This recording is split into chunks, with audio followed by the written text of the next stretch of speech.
If you have ever downloaded a model, fine-tuned the transformer, or followed the pulse of AI research, you know the work of our next speaker.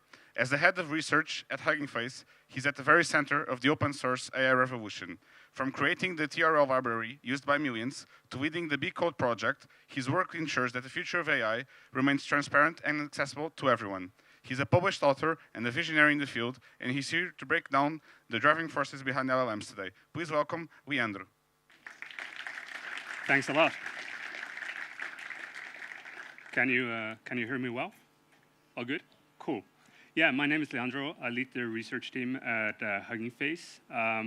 Maybe a little bit, I won't talk too much about like the research we do at Hugging Face, but to give you like a broad picture of like what the mission of the research team at Hugging Face is that we're not like a typical like frontier lab. Our goal is not to build the best models. Our goal is to build the resources that enable most people to build the best models. So we're kind of like a meta research team. So we try to release the data sets, the recipes, and cool small models that people can use and kind of copy the blueprint and build their own models. The goal of my talk today is roughly threefold. I want to talk about three things. The first is like I want to show a little bit like where we came from in terms of research and AI research, where we're going to. Then at the same time, I want to highlight a bit like what the role of open models is in that development. And my third side quest a little bit is like show you a few entry points if you want to get into AI research, like where can you get started? I think we heard today earlier at the panel where I think most panelists said like you need a PhD to do AI research. I kind of disagree. I think you can get started in research these days without a PhD. I think you can do both. If I look around like the research team at Hugging Face, I would say maybe a third of the people have a PhD and half of them have an unrelated PhD, so like physics or something similar. So I think if you want to get into research, now it's the right time. There are many exciting things to explore. It's not too late. Sometimes people feel a bit like the train has already left. I don't think that's true. That's a little bit like saying in the 1990s, software development is already done, solved, I should do something else. I think there's still many opportunities, and things are just getting started. So I have a slide. It's very similar to Gonzalo's slide, actually, earlier, a little bit about the evolution of models. And we had kind of like three stages. A few years ago, when the first language models came out, they were base models. They were simply trained on predicting the next token on the web. And the way you could make them useful was by kind of trying to prompt them, to trick them into doing what you want. Was called few-shot prompting. So you try to pack as many examples as you can find of the kind of task you want. And then you hope, like at the end, if you leave the answer blank, that the model would just auto-complete it. That was like chat models, and I think that was part of the reasons why these models, although they were already quite powerful, were still a bit niche because they weren't very user-friendly. You needed to come up with these prompts. The real transition to like breakthrough to the general public was a few years later when chat models came out. And it's like the capabilities of the first chat models weren't like radically different to the base models. They were just way more user-friendly. Rather than giving like 10 examples on how to add numbers, you could just add these two numbers, and the model would respond. Now, in the past, like 1-2 years, we had like another shift going from like chat models, where you like kind of in sync interact with a model. You ask a question, and you immediately read the answer of what the model tells you, to a little bit like an async workflow, where you give a model a task, and the model goes off, does its work for a few hours, and then hopefully comes back after a few hours with a usable solution. So that's where we are now. I think Gonzalo also mentioned like that's a massive shift in like how people use those models. It's kind of interesting.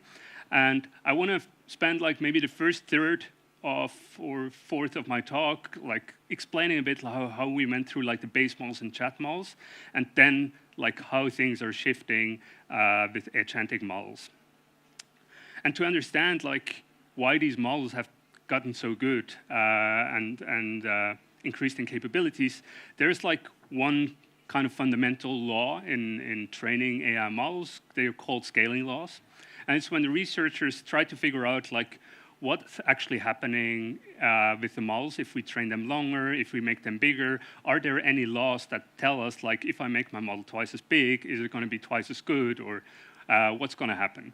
And so researchers made these plots where they compared like the loss, which is roughly like the error rate of the model in predicting the next token, against compute, against data, and against model size. And what's quite remarkable is like if you, I mean, those are log plots, all of them, but if you draw a line, it's kind of like these power laws, they fit very well the data. So you get very predictable returns in terms of performance. Like you can extrapolate, like if I train my model that much longer, that's kind of like the word error rate I'm going to get at this point. And that's really what accelerated the AI, and especially like the language model research massively, because like people knew if I train a twice as big model on twice the amount of compute, twice as much data, I'm going to get a model almost guaranteed that's going to be better than the previous generation. And I think we still see that in the newspapers these days when you look at like the massive build out of GPU clusters all around the globe. But you can plot these kind of fancy plots, but what does it actually mean? Like, very simply, it just means like we need to put in more. We need more data, we need more compute, we need bigger models. And we can see that very well if you look at different model generations. I used here the GPT-1 to 4, and you can see like the amount of data these models were trained on. It's like the first models, they were trained on 1 billion tokens, so roughly 1 billion words, a little bit less. The second generation, GPT-2, was trained on 10 billion tokens. That's roughly the equivalent of Wikipedia. GPT-3 trained on 30 times more data, and then GPT-4 trained on 10 trillion tokens. So that's 1,000 times bigger than Wikipedia. You might wonder, like, where do you find 1,000 Wikipedias? The answer is the web. So people crawl all of the web, try to find like all the good data sources on the web, try to filter the data, and we're still seeing continued trends. So like you can probably get like 10, 20 trillion tokens from pure web data, and then you can augment it, you can train multiple epochs, so you can scale this a little bit. If you want to learn how to do that, if you're excited about data, which I am. I'm mostly a data person, actually, less than a model person. I think most of the progress we're seeing in model performance comes from like better data sets rather than fancy architectures. And so if you want to get into curating like high quality data sets at scale, we wrote like this very long blog post / half digital book called FineWeb, which is kind of the blueprint to build a data set that was called FineWeb, which is a web data set with 15 trillion tokens. And it goes like step by step through all the things that you need to do to build like a high quality data set at that scale. But it's not only the data, it's also the model size. So we see the same scaling in how big the models are that are trained. So like GPT-1 was 100 million parameters. If you look at like GPT-4, which I think is the last model we roughly know the size of, you can see it's like 10,000 times bigger than the first generation. So it was scaled pretty immensely. And we can see, oops, wrong arrow. We can see the same if we plot like the training compute against performance. You can see like the models are still like increasing the amount of compute they pump in, and you can see like the performance is still improving. Some of the points here are hypotheticals, where the company that does these studies called Epoch AI, they make estimates, but you can see like the scaling is still continue. Another interesting thing that you can see is that in purple are the open models, whereas the closed models are in kind of this teal color. The purple or the pink open models, they're kind of lagging behind a little bit in the amount of compute that they use for training, but they're not so far behind in terms of like performance. Like the gap is kind of shrinking. One big question is like, if you want to train these bigger models on more compute, like how do you actually do that? It's like most people these days, if you get on the web and you find a tutorial, you can train a model on one GPU fairly easily these days. It's kind of straightforward, but like how do you train a model on 10,000 GPUs? That doesn't fit on any one of the GPUs. You need to kind of distribute the model. You need to find out like how you communicate between GPUs.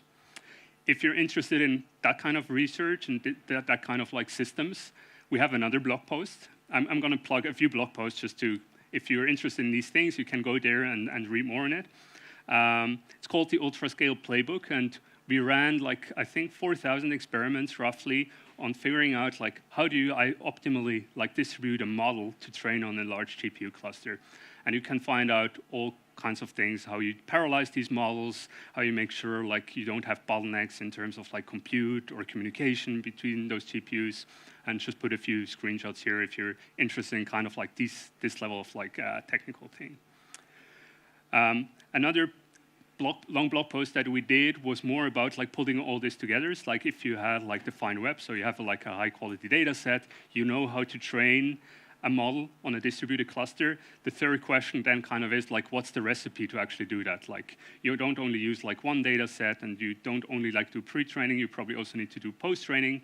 And so the whole recipe of how to train a model, going from like, what kind of model should I train, how long should I train it, what data should I use, and how do I turn like my base model into a chat model, you can go check out that blog post. So I showed a bit like how people started scaling data and model size both together, give you kind of like the scaling of compute. There's a third trend that we've been seeing in the past few years, and that's kind of like scaling the context. And the very early models like BERT and GPT, they had like 200, 500 tokens as maximum context they could operate in, which is pretty short. Like you can input like maybe a paragraph or a few sentences. These days, like GPT-4 had like 128,000 tokens. I think now the latest models, they go up to like 1 million tokens in context. And what that means is that not only can you input like one paragraph, but you can input like, I don't know, a book or a collection of books or documents, and the model can try to make sense of those things. So that's a very useful thing to do for users, because now you can give the model as much context as you can. Can also be like, for example, a full Git repository where you just use all the code files that are available as context, and the model can try to make sense of them. But the other question is also like, how can you make more use of like the tokens the model generates?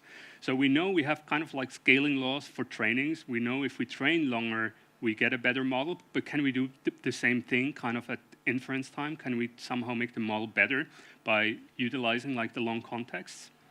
And that's kind of the second paradigm shift that happened roughly 2 years ago. Is like on the left, you can kind of see the same scaling laws I showed before. Because I'm plotting accuracy instead of loss, it's going up instead of down. But you can see on like a math benchmark, the longer you train the model, the better it is. The interesting thing is, researchers at OpenAI actually found you can do the same thing at test time. So if you add more compute at test time, so you don't train the model, you just, when you use it, you use more compute, you can also make the model better, which is kind of nice. You don't need to retrain the model from scratch. You can just use an existing model, and if you have more compute, the model gets better. I guess the big question in the room is like, how do you input more compute into a model and it gets better? It doesn't just magically do that. Because if you look at like a standard transformer model, it's like no matter the question, like can be a very simple question, like add these two numbers, or it can be a very complicated question, like is the Riemann hypothesis true? The model will use the same amount of compute to give a kind of a one-word answer. Right? It's like you do one forward pass through the model, and it gives you the answer, and it doesn't really change depending on how hard the question is, but ideally, you want to change. It's like you want the model for the first question to be very quick, and you want it for the second question to think a bit longer. And how do you actually do that? How do you make the model like use more compute? And one very easy trick is like just to let the model think longer. So the model, rather than just immediately output the answer, you see now in most like interfaces with most model providers, they do think. And what they actually do is like they just work through the problem like maybe a student would, where you can see here on the right, like there's a question, and rather than just immediately outputting the answer, you can see there's a stream of tokens with like kind of reasoning. And the reasoning, sometimes like you can kind of interpret it, but it's not really necessary. Like the main thing is that the model, because it does generate more tokens, it does do more forward passes through itself, so it uses more compute. And there is an interesting plot from when DeepSeek came out, DeepSeek R1 came out, where they trained the model to be better at math reasoning. And they let it reason, but they didn't explicitly say, like, you have to reason longer for hard problems. But as training continued, they saw, like, the model got better. And if they plotted, like, what's the average length of response, the model would also, like, just reason longer. So the model would kind of learn, like, if I just do longer reasoning traces, I'm more likely to arrive at the correct answer. And kind of like the reasoning paradigm has been the second shift since the chat models, like going from simple, you give me an answer immediately, to the model actually using some compute to try to come up with like a better answer. And when we look at like the progress of the past few years, we can see like models have becoming better and better. This is kind of like the frontier of open models and the frontier of closed models. One thing that's kind of interesting is that the open models are lagging behind, maybe 3-4 months, but not much longer. It's like the gap hasn't been growing massively.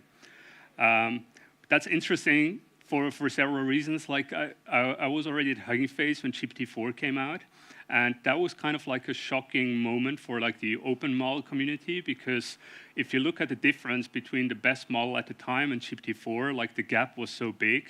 Question was like, can we ever catch up, or is like the race is already lost because like the open community doesn't have that much compute, we're never going to catch up, it's game over.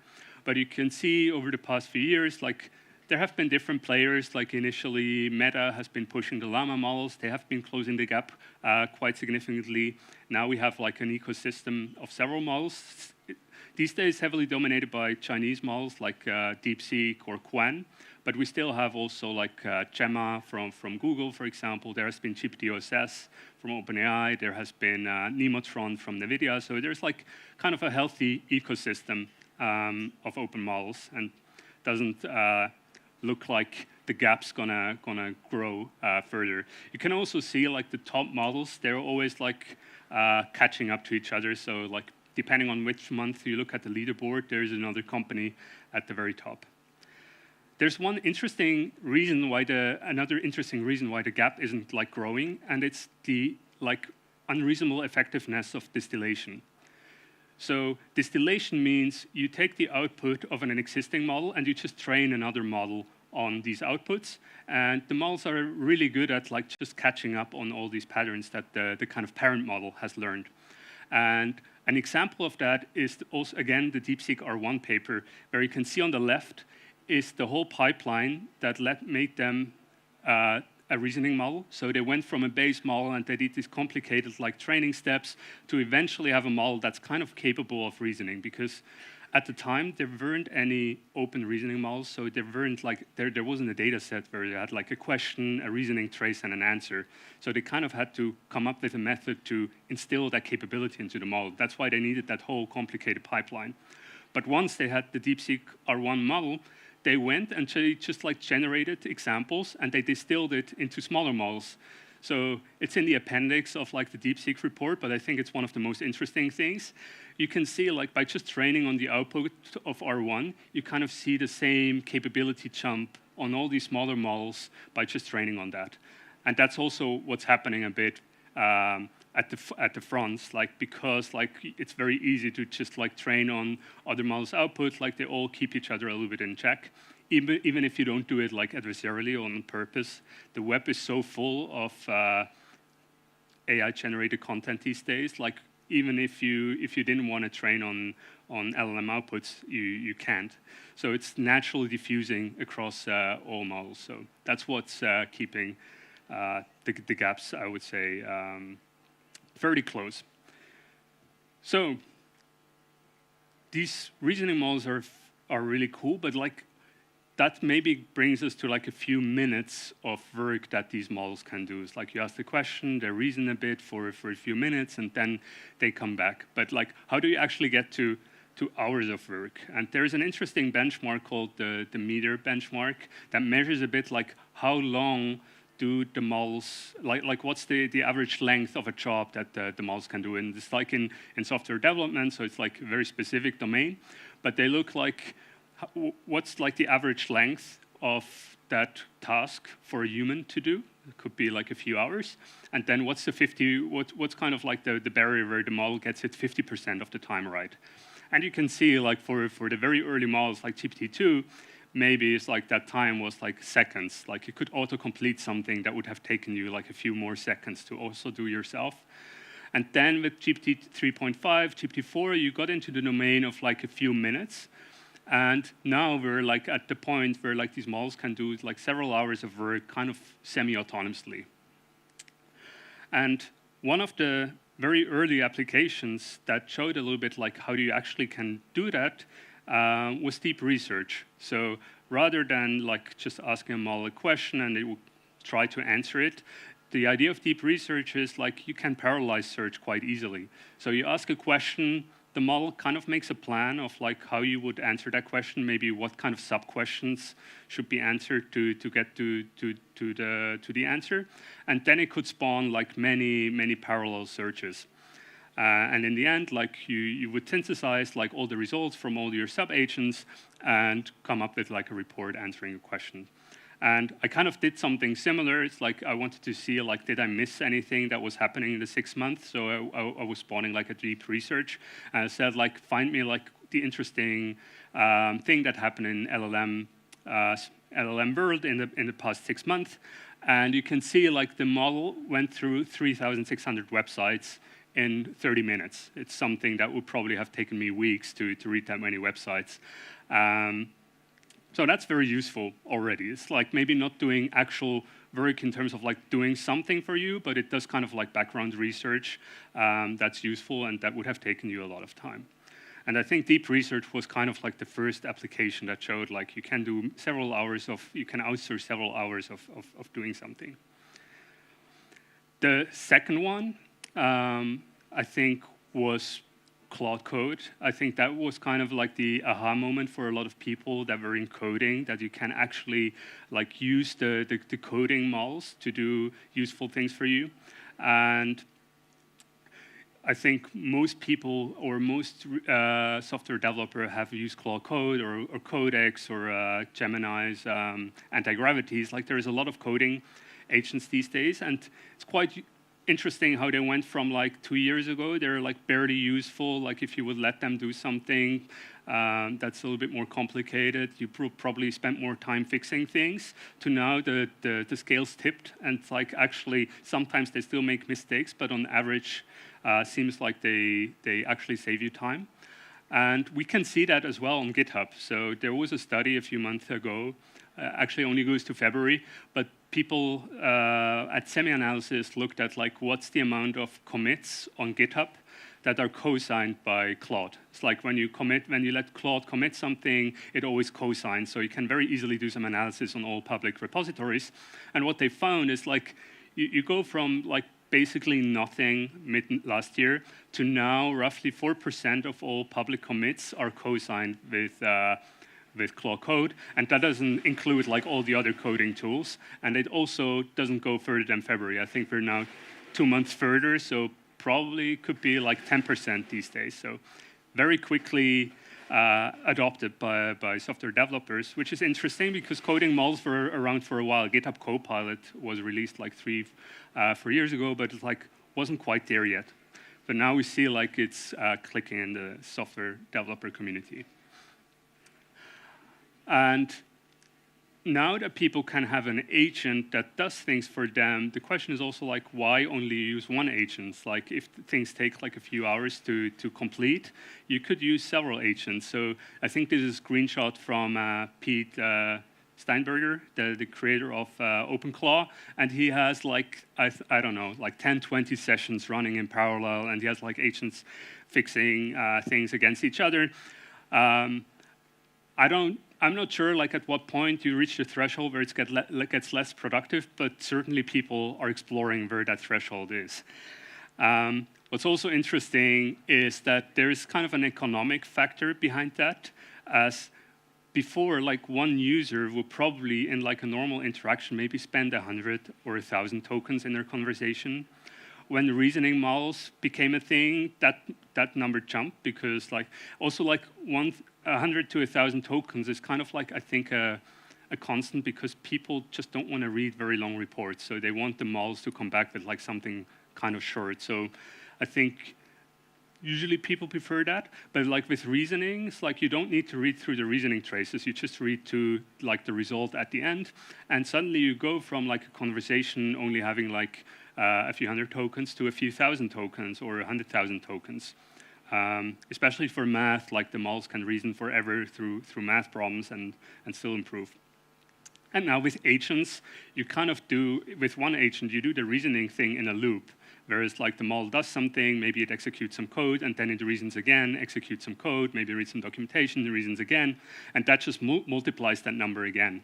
So if a model does like 100 steps to try to solve your problem, you go from like 100,000 tokens to 10 million tokens.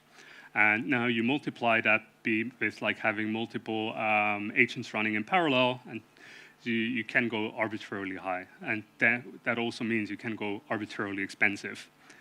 And an interesting case study that recently got public is like Meta had like a Claudenomics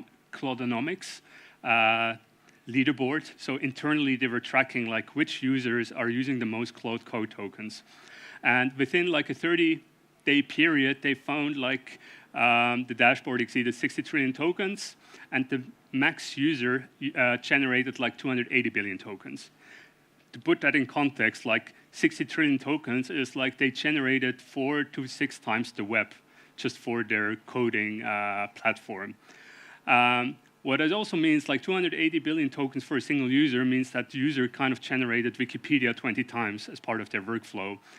Also, if you go for like the cheapest models, like roughly $5 per million output token, so you arrive at like a bill at the end of the month of $1.4 million for one user, just like spawning hundreds of agents. So I'm not sure like that's the most you get out of it if you just try to maximize the output tokens. I think if you put a metric, people try to maximize it. So maybe just creating the dashboard actually cost Meta a lot of money because people wanted to be first.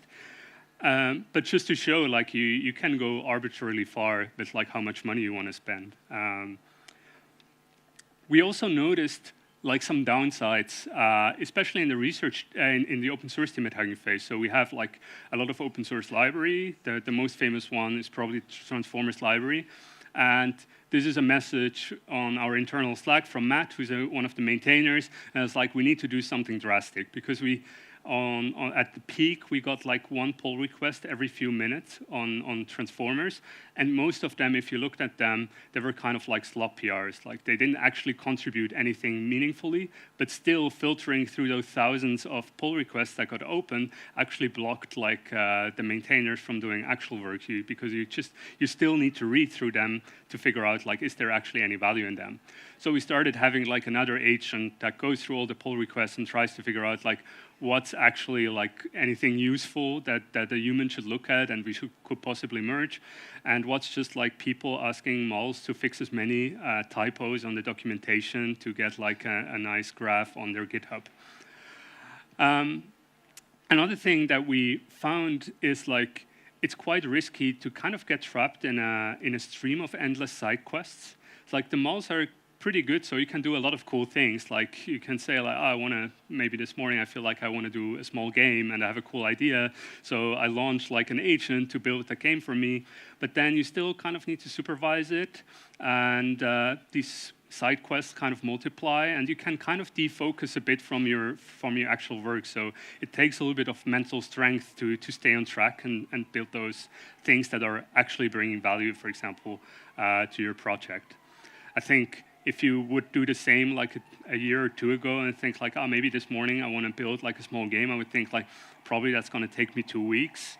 Is it really worth my attention now, or should I like focus on something that's a bit more immediately clear? And the other thing that we notice a bit in the research team at Hugging Face as well is like you go from being a coder to kind of being a manager of agents. So it's like you spawn a few agents to implement a few features, then you kind of need to wait for them, and when they come back, you need to review, are those things working as expected? And some people find that a little bit less enjoyable because suddenly, rather than like solving interesting like intellectual problems, you become a bit a manager and you just need to do like high-level things. And kind of a common situation now in the office is like when someone says, let's go for lunch, some people are like, let's wait a few minutes, I need to get all my agents running, so when I come back from lunch, like the results are ready.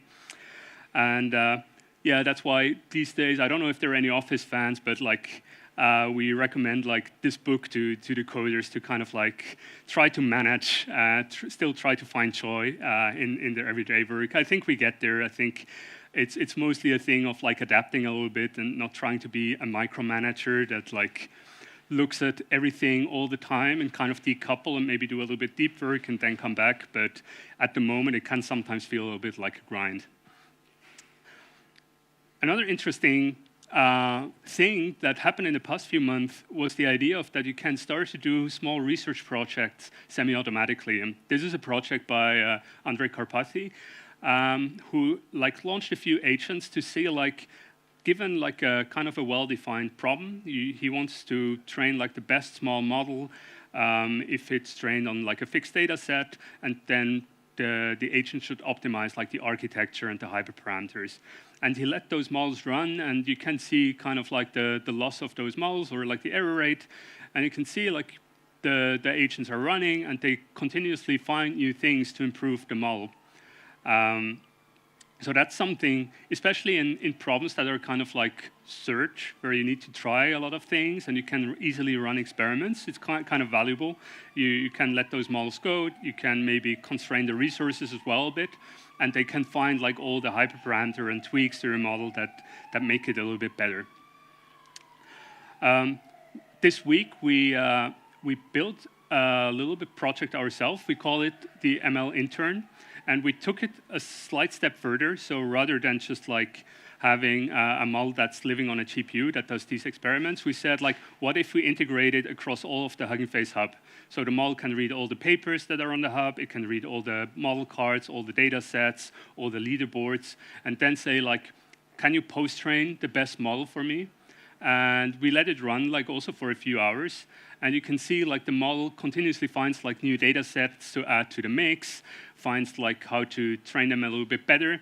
And in the end, we got like a state-of-the-art result in like a small post-trained model, and which also sent like the post-training team a little bit in an existential crisis. But it's kind of cool that you can do small experiments like this now autonomously, and the models can leverage like all the information that's available on the web, or in that case on the hub, and run GPU jobs, look at the errors, debug, and so on, and in the end come up with something that's valuable.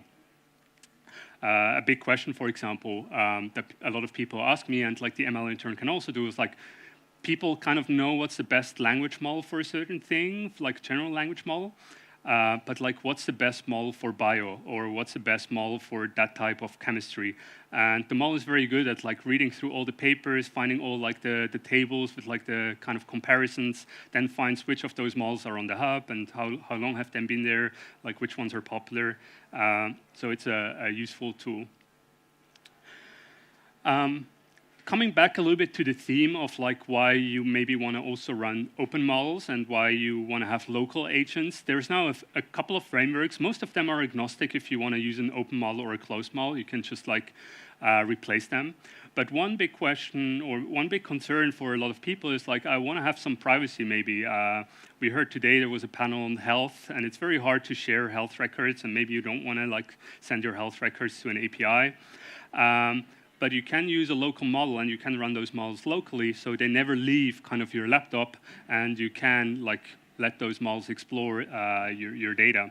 And Pi is like a very popular framework. OpenClaw also made huge waves, and you can see like OpenClaw and OpenHermes or Hermes agents. They're like getting a ton of traction, like over 100,000 GitHub stars in just like a few weeks or a few months. It's kind of crazy. So privacy is one reason why you potentially want to go with like an open model and you want to run it locally. Another thing, another concern is cost. So the big models, they're very good at many things, but maybe you can build like a targeted model for your specialized use case. And I think Cursor's Composer is a kind of nice case study for that, where they specifically trained one model to be very good at their kind of like Cursor coding and agent environment. And they showed like the model is maybe not even state of the art in terms of like being the best model, but it's very cheap. So they can run it like at scale, so you can bring down your bill a fair bit. That's at least on like one benchmark, and then there's another thing where they compare it to cost. Another interesting note here is like this composer model was trained on top of one of the Chinese models on Kimi K2.5. So one interesting observation is like the ecosystem of startups that they want to train their own models, they heavily rely on the open Chinese models these days. So if they would go away, some of these startups would be in trouble. And I mean, Cursor is like one of the big Silicon Valley startups. And the third thing, which is kind of related, is that you can specialize a model like for a very specific use case. So this is Deep Research Tulu. It's a model by Olmo, and what they did is just like train a fairly small model to be just very, very good at deep research. And they have like this whole training pipeline on how they do it, but the cool thing is like they managed to train a very small model that's very cheap, that's as good as a very big model, that's a bit more general. So those are roughly the three reasons why you, for some use case, you want to use an open model. It's like you either want a privacy, you want to drive down your cost, and the third one is like you want to specialize it. Specialization also applies to specific domains, like the models. I'm going to talk about it a little bit later. The models are very good at many things, but they still have kind of like holes in their capabilities. And some models, for example, they're not very good at physics, or they're not very good at chemistry, or they're not very good at like a specific use case just because maybe that hasn't been on the radar of the people building the model. And so building a specialized model can still drive a lot of value and potentially be better than existing models. So at this point in the presentation, maybe like, this is all cool, but like I don't even know how this works or how I would train my own agent. So I want to spend a few minutes on that. And to start that, I want to take a step back and look at like how we do pre-training before I go into how we do the training of the agents. And in pre-training, our data sets is kind of, or our data structure is very well structured. It's like we have batches of data. It's like on the left-hand side, each kind of line would be a sample of text, and you would batch them, and then you would train them, and then you would take the next batch, and we cut them in a way that like they have all the same length, so we can like utilize the GPUs most effectively. In pre-training, that works really well. It's like you can maximize your GPU utilization like to the limit, essentially. You still need to know how. You still need to read like the ultra-scale playbook in the end, but like at least like that's kind of well understood. But now we want to go to training an agent, and typically when people train an agent, they don't train it on like a static data set, but they train it in a kind of an ecosystem of environments.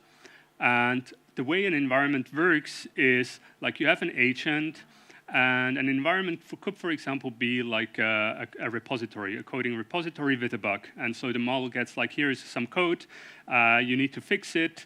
And what the environment does for you is like it does kind of the execution. So you can enter some code, you can change some code, you can execute code. You have a state, which is like what's the current state of the files. And then you can get like observations in the reward back, and that could, for example, be do the unit tests pass and how efficient is your solution.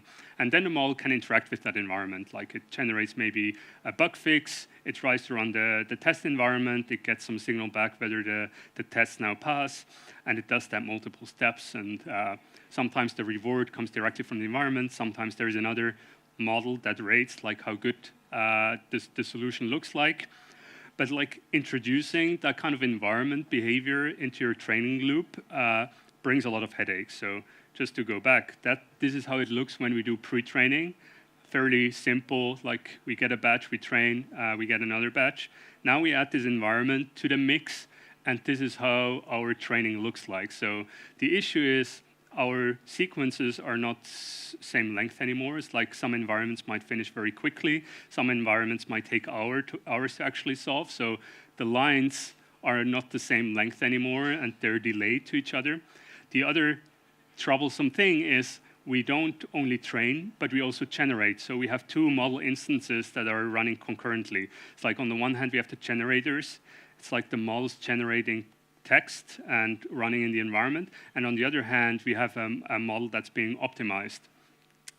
And making sure all these things run smoothly and you still get a lot of utilization is a very hard problem, and it's still an open problem. So if you're interested in kind of like distributed training and distributed systems, like this is a very active area where people try to figure out like how can we make this such that like it's easy for a user to do that, and abstracting most of these things away while still being very efficient about it. So I want to take the last few minutes to talk about like what are we gonna do with those agents, and give maybe a slightly more optimistic view than just like generating a million pull requests with marginal value. And for me personally, I think the area that's most exciting to run more of these agents through is like AI for science. It's like if we can like integrate those models and make sure like we can progress in some areas of science faster than we could before, for me personally, that feels like a very exciting goal. And I think there is a big inspiration coming from the original AlphaFold model that where DeepMind showed, like if you train like a specialized models to understand like how protein folds, which was a very hard problem before AlphaFold came around. It's like you get a sequence of proteins, and somehow they fold in 3D space, and you can see here two examples of that, like how the actual folding looks like. But to actually simulate how that goes, like computationally is almost impossible. There are some techniques, but you kind of need a supercomputer.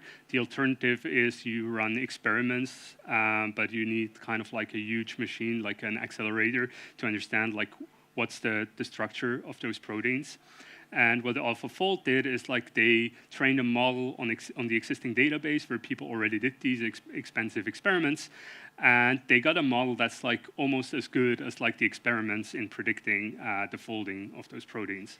So it would be cool if like we could use all these agents to do something in a similar domain.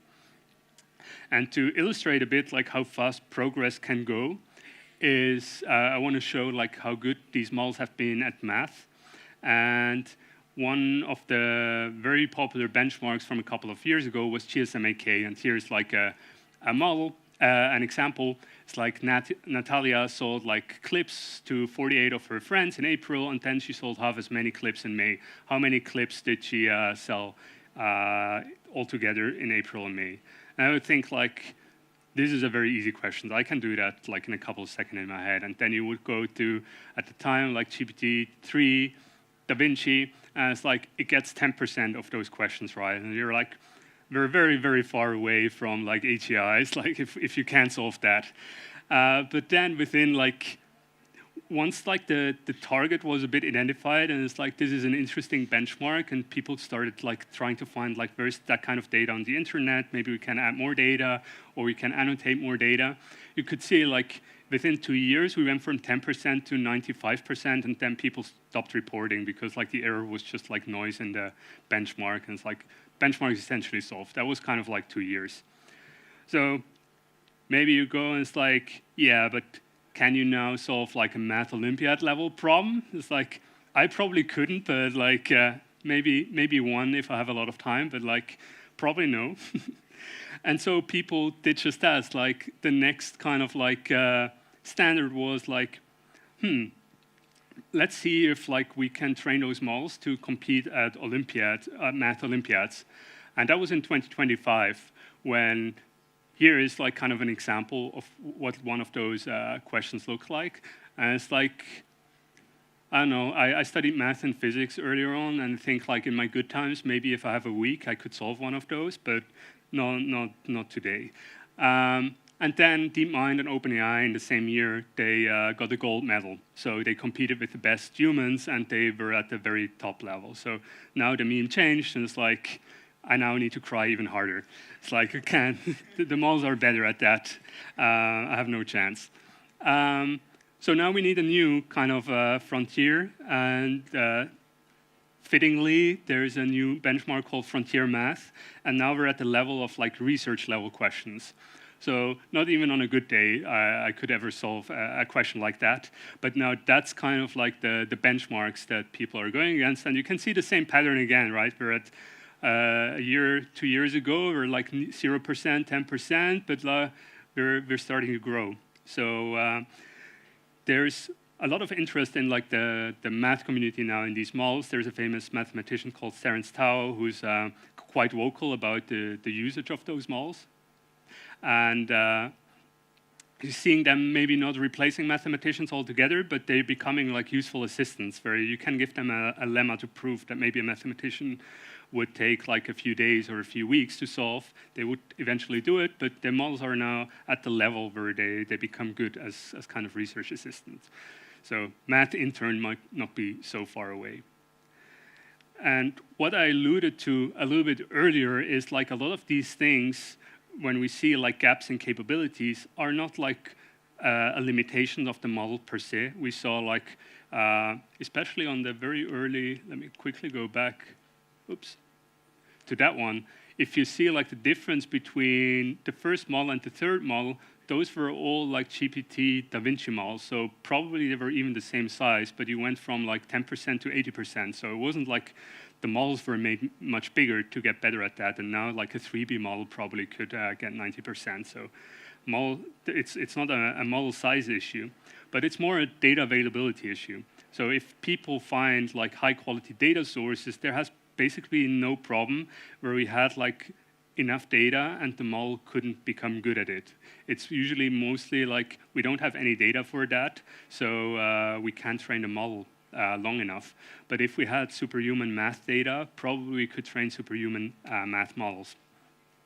But that takes a while. But I'm quite hopeful, like in the many science domains, there is already a lot of data if you look well enough. And if you do a little bit of processing, and in other areas, maybe we need to collect more data, but those models can become good at basically anything. And just put out like a few projects that I find inspiring and cool in the AI for science space. There's, for example, MatterGen from Microsoft, like a model that can help you find new materials that are very suited for the kind of thing you want to do.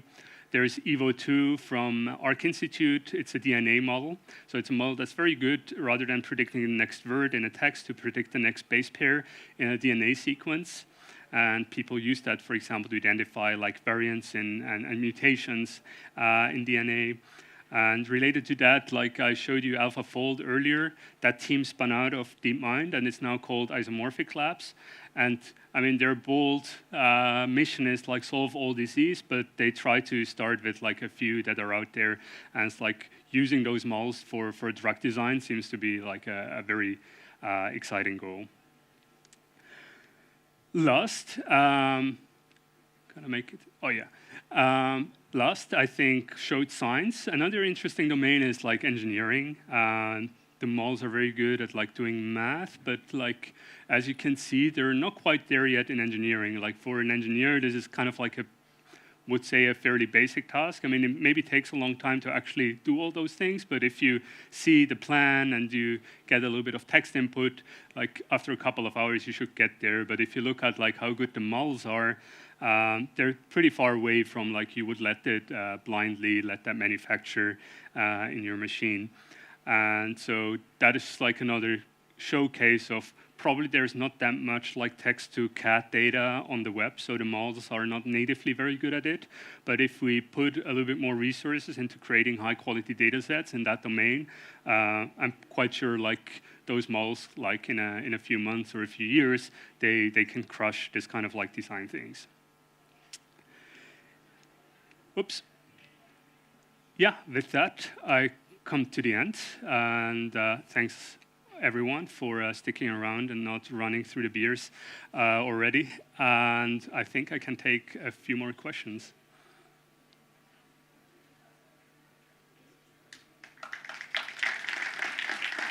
Thanks.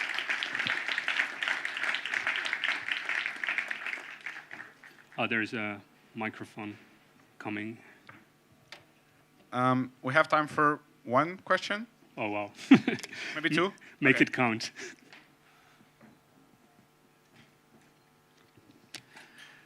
Thank you for thank you very much for this enlightening presentation.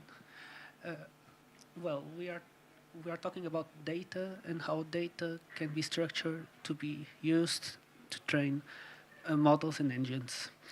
But we are human, and we tend to, well, we were growing exponentially, but now we are starting to not growing exponentially. So how can we solve the fact that sooner or later we'll have data growing linearly, but models requiring exponential or at least quadratic information to improve?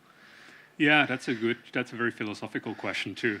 I'm not sure I have like the ultimate answer to it, but the way I see it, especially as we move to domains where things are somewhat verifiable, the models can generate data themselves. So it's like, if you look at the example of coding, if you have like a lot of bugs that are out there or things that are not working, the models can write unit tests, and you can kind of like verify if like the data that's generated by the model succeeds in satisfying those tests, and that generates new kinds of data. That's one thing. And the other thing, I think, as we move to AI for science, like there is a kind of a feedback loop that's nature, where it's like you can run experiments potentially to verify, like, is the data that, or the assumptions or the experiments that the models designed, are they actually working? And so you can kind of like get around the human bottleneck if you can verify things.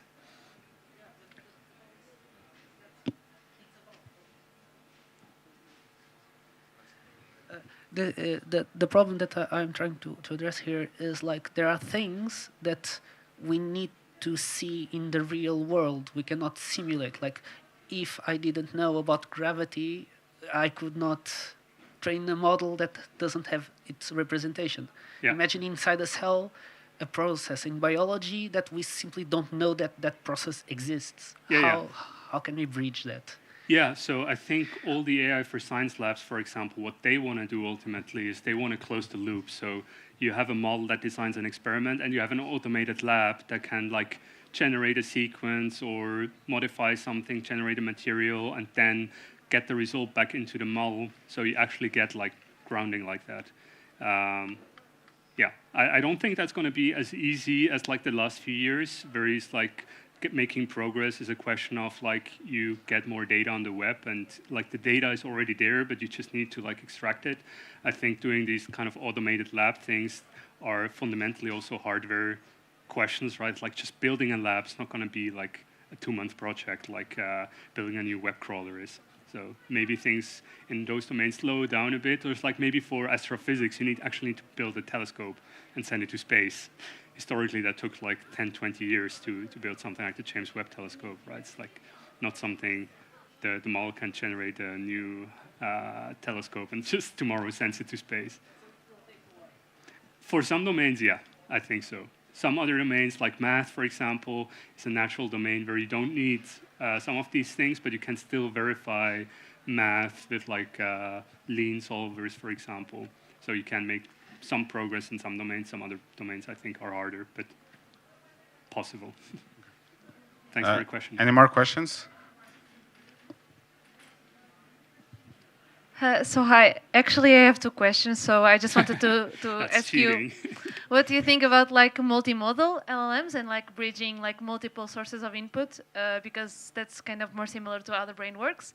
And another question that I had was, what do you think of like the cost benefit of some things? Because for example, you gave the example of the coworker that generated 4 Wikipedias just to do like his task. What do you think of like the cost benefit of like generating so much token just to like do some productivity tasks?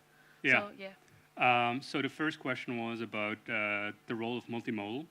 And I think I didn't mention it because it's becoming a little bit the default. I think people are stopped using the models if they can't like speak to them, can't like upload their PDFs and things like that. So I think multimodal is just like a natural part of the perception. So you want to see things and you want the models to see the same things. You don't want to like transcribe a video first and then give it to the model. So I think naturally in the coming months, years, like I think all models are going to be multimodal. It's like I think the closed models, they have been a bit earlier at adapting this. I think most like chat interfaces of Gemini or OpenAI or Claude, you can upload like multimodalities. In open models, it's now also the case that a lot of models that come out, they're natively multimodal. Like depends a bit like how you define the spectrum of multimodal, if it's just like image or image and video or audio and so on. There are other modalities as well.